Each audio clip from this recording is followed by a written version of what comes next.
Hello friends, मसाले भाताची तयारी. तांदूळ धुवून ठेवलेत, वाटाणा धुवून ठेवलाय. आता फायनली पातेलं ठेवलंय, तर पातेल्यात कांदा टाकलाय आणि आता तो कांदा लाल होस्तोवर परतून घ्यायचा आणि नंतर मग त्याच्यात बाकीचे जिन्नस टाकायचे. हॅलो फ्रेंड्स, पहा मी मसाले भात कसा केला. मसाले भात म्हणजे फक्त वाटाणा भात. कांदा चिरून लाल करायला ठेवला. 2 किलो तांदळाचा मी वाटाणा भात करत आहे. बासमती तांदूळ 2 किलो आणलेले आहेत. बघा, कांदा भरपूर असा चिरला, चांगला लाल केला. त्याच्यामध्ये आलं लसूण पेस्ट टाकली, हिरव्या मिरच्या टाकल्या 4-5 आणि छान असा त्याचा खरपूस रंग होस्तोवर परतून घेतला. नंतर त्यात टॅमॅटो टाकले. टॅमॅटो, लाल मिरची पावडर, धना पावडर छान असं परतून घेतलं आणि आता नंतर फायनल टाकला त्यात वाटाणा.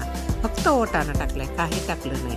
वाटाणा टाकला आणि छान असं परतून घेतलं आणि थोडेसे जरा आम्हाला शेंगदाणे आवडते, थोडे आपले शेंगदाणे टाकलेत आम्ही त्यात. तर छान असा परतून वाटाणा घेतलेला आहे आणि खूप छान असा त्याला कलर बिलर एकदम सुंदर असा आलेला आहे पहा. आणि नंतर थोडंसं मीठ टाकले, चवीनुसार मीठ टाकलेलं आहे.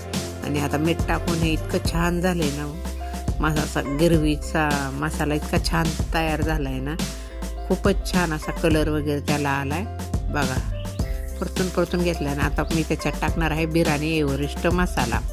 तर हा बिर्याणी एव्हरेस्ट मसाला मी आता त्यात टाकत आहे पहा. एव्हरेस्टचाच घेतला आहे आणि तो आता त्यात टाकते.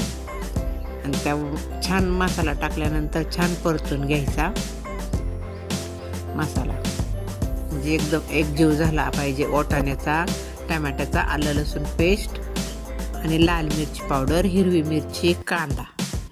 फक्त एवढेच जिन्नस टाकून तुम्ही भात बनवा. मीठ चवीनुसार. फायनल आता पाणी ओतायचं त्याच्यामध्ये आणि पाण्याला एक छान अशी उकळी येऊन द्यायची सर्व जिन्नस टाकून बघा. आता ही छान उकळी आली आणि उकळीनं आल्यानंतर हे धुवून ठेवलेले राईस त्याच्यामध्ये टाकायचे बघा. धुवून ठेवलेले तांदूळ त्या उकळीमध्ये टाकले. एक लई 10 मिनटामध्ये तुमचा भात मसाले तयार होतो. 10 ते 15 मिनटामध्ये छान असा त्याचा एकजीव करायचा मसाल्याचा आणि तांदळाचा. हा सुंदर भात तयार.